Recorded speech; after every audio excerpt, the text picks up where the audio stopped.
Yo, what is going on, guys? Here, my name is xBuzzerman, and today I got for you a Clash of Clans video. What we're going to be talking about today are 5 crucial base building tips to help drastically improve your base.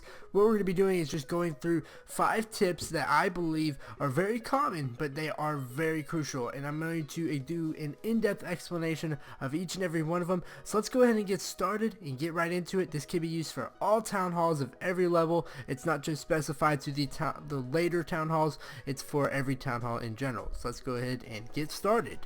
Alright guys, so we're going to go ahead and get into tip number 1, and that is basically to centralize your splash defenses. Now things such as your wizard towers and mortars are what I'm talking about. I'm going to go ahead and show you what I'm basically talking about, and so let's go ahead and get started. So say we have 3 wizard towers and 4 mortars. The numbers could vary. Maybe you have 3 mortars, 2 wizard towers. I'm going to explain it all in depth. Basically what you're going to want to do is you're going to want to spread out your splash defenses effectively so they cover your whole base, but they also can basically cover each other, so they're kind of working as a buddy system. What we're talking about right here is something of this nature. If I have 3 wizard towers, you're going to want to do something like maybe this right here. That's probably the perfect thing right there. It's putting them in a more or less a triangular motion. As you can see, it's like this right here. You can follow my cursor.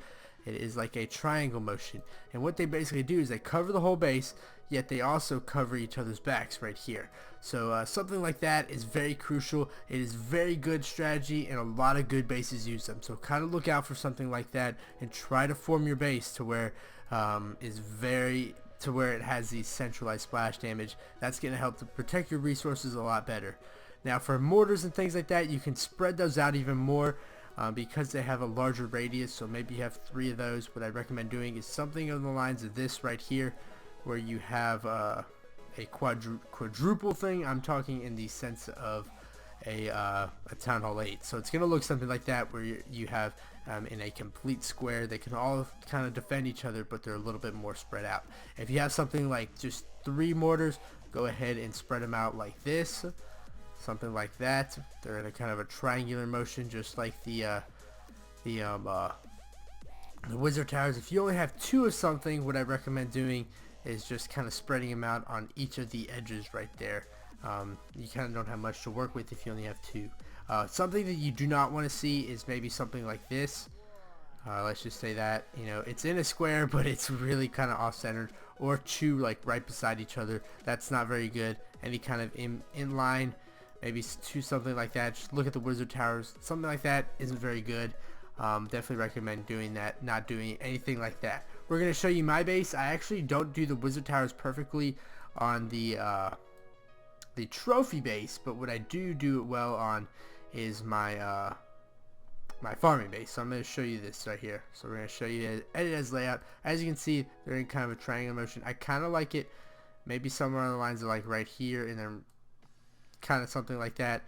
It's kind of in a really close proximity of a triangle, but it's still in there. As you can see, the mortars are very well spread out as well, and that gives you optimal success because those large massed troops cannot really penetrate your base as well. So something like that, definitely recommend it. Let's go ahead and get on into number 2. Alright guys, so our number 2 tip today would be for more or less farming, and we're going to be talking about storage protection with splash damage defenses. Now we're focusing a lot on splash damage because they're a very crucial thing, and a lot of people get them wrong. Basically, your wizard towers in general, these are going to be your key factors, or kind of the most important defense you have. What I recommend doing is for every wizard tower you have out, have it in the radius of 2 storages. So say I have this wizard tower right here, it has the radius of the 2 storages right here. Let's do that same thing right here. So you have the radius of 2 storages, usually an elixir and a gold storage, or even a dark elixir. So whenever it's something like that, you're going to want to keep it in the radius, kind of like usually try to sandwich itself in between 2, because it'll be able to basically defend those very, very well. Things like the expos and stuff like that, you're going to start getting into. That's for later town halls, but for right now, everyone pretty much has a wizard tower like Town Hall 4s don't, but even if you have one, sandwich it in between 2 gold storages. And what I'm talking about right here is this is a very good strategy that a lot of people do not take advantage of, or sandwiching your wizard towers and things of that nature. Just your wizard towers in general. As you can see, this wizard tower is in the radius of 3. It has actually a little bit of the elixir storage, but it's mostly this gold storage, this elixir storage, and it actually has a big portion of this gold storage. This wizard tower has this dark elixir and gold storage, and then this wizard tower has a lot on its own as well. So as you can see, they're all sandwiched. Actually, this one has this elixir storage down here as well. They're all sandwiched in between at least 2 storages, and that's very crucial. That's very good, so try to do that. This is actually a very good base I found, and it does a lot of things right. So try to do something like that with your base. I'd say that's probably one of the most important tips behind centralizing your splash damage troops or your splash damage defenses. So that's tip number 2. Let's go ahead and get on to tip number 3. Alright guys, so for tip number 3, we're going to be talking about avoiding T-junctions, and this is a huge, actually probably the biggest base building mistake I see in 90% of bases. They all have them. Actually, every base has them. It's just avoiding them on the outside layer. And when I'm talking about, basically, you're gonna have them, guys. Just realize that. But I'm talking about keeping them to a reduction. It's basically something like this, where you kind of just have a straight line, and then you make your base designs over there like this. So basically something, we're actually going to do this a little more realistically. So you have I think it's like that. It's basically just pretty much like 3 boxes in a row, and what this allows to do, and this is like a wall breaker heaven, and maybe you keep your cannons right here, your cannons, and an archer tower, and then maybe a mortar right here. So we're just using a hypothetical situation. These are called T-junctions right here. Basically, they don't have any staggering effect to them. We're going to go ahead and zoom in right here.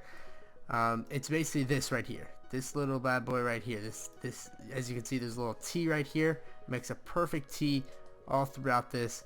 And it's very easy for wall breakers to get in. All they do is they go to this wall right here, and they can get access to 2 walls right there. It's very, very vulnerable strategy. What I recommend doing is going ahead and staggering your walls. So basically, you have your wall right here, a various wall. Actually, that's not going to fit a regular build. And then maybe you stagger this one right here, down here. So you see a lot of bases do something like this. And that's basically avoids your T-junction right there, and then that will lead into something like maybe right here you're going to have something like this, and that's a T-junction right there. That's what we're trying to avoid right there. You're trying to get staggers, so something like this. You put your gold storage right here, and you put something right here. They're not going to go for that wall right there. They're going to go for these little corner lots right here. But if you have a T-junction, the wall breakers are going to go right for those right there. I'm going to go ahead and show you my base right now and show you what I'm talking about. So here's the farming base. We're going to go ahead and edit the layout. As you can see, there's not many T-junctions at all, if any. I guess you can say that these 2 right in the core, but that doesn't really matter, because as you can see, everything is staggered right here. Whenever I do a new thing, there's a T-junction right there, but that's not one right there. That's not one. None of that is. That's not. It would be a T-junction if I put the walls all the way up and around right there. So there's very minimal when it comes to T-junctioning, and this actually kind of defeats the purpose of avoiding T-junctions, because someone will throw a wall breaker in there, and then they're just going to get destroyed by a giant bomb. So these little staggers where it's not completely straight is what's crucial to avoiding the wall breaker mayhem that it is. We're going to show you another base right here. Here's my current one. As you can see, anything to avoid a T-junction, as you can see right there, because they're going to go for this wall right here, and I think that one will survive most likely. That's usually how it works out. So this base actually has no T-junctions at all. That, I guess you can consider that one. It's not really considered one in my book, But basically, that's what I'm trying to talk about. Avoid those at all costs, and you should actually be very solid when it comes to them. Now, this right here, that's not a T-junction. What I'm trying to talk about is just basically like 3 consecutive defenses in a row. That's what's considered one. You can go look that up on the Clash of Clans Wikia. That's in a big base building forum thread over there. Go check that out. So let's go ahead and get on into tip number 2. Alright guys, so now we're going on to tip number 4, and this is a personal preference when it comes to base building. I just think it's personally very successful in what I'm trying to do usually most of the time, and that is to be effectively placing your highest dealing damage defenses, and that's such things such as your hidden Teslas, your archer towers, maybe your expos, and then your inferno towers, things of that nature. You know, those kind of defenses. Now what I'm talking about is basically these things deal 65 damage per second, and hidden Teslas deal 75, so they're pretty much the most, I guess, the deadly dealing. You know, your hidden Teslas are your most deadly defenses for single targets. And what I recommend doing is putting them kind of really close to whatever you're trying to guard. And what I'm talking about is, for me, this is a trophy push base, so I like to keep them really in the middle, over by the town hall. Something I think is stupid is when people put their hidden Teslas like right here or right here or right here, really far away from each other. I'd like to keep them all in a central location to where when someone gets into that core of the base, basically what's going to happen is all 3 of those Teslas are going to pop up and attack them, and that's when you start dealing a lot of damage. They can't really get past the core of the base because you're dealing so much damage to them. So try to keep your high damage dealing defenses, that's really hard to say, high damage dealing defenses in the core of your base. And I know that seems obvious, but I tend to see a lot of people putting the Teslas out above because they think it's a trap. But it's really not. It's a really great, a really awesome, I'd like to say, a really awesome defense. So I'm having a loss for words right now. And you know, something like your archer towers, maybe you don't have those. I'd recommend replacing them with like the archer towers or things of that nature. Just because we're trying to basically make the core of the base almost impossible to get out of.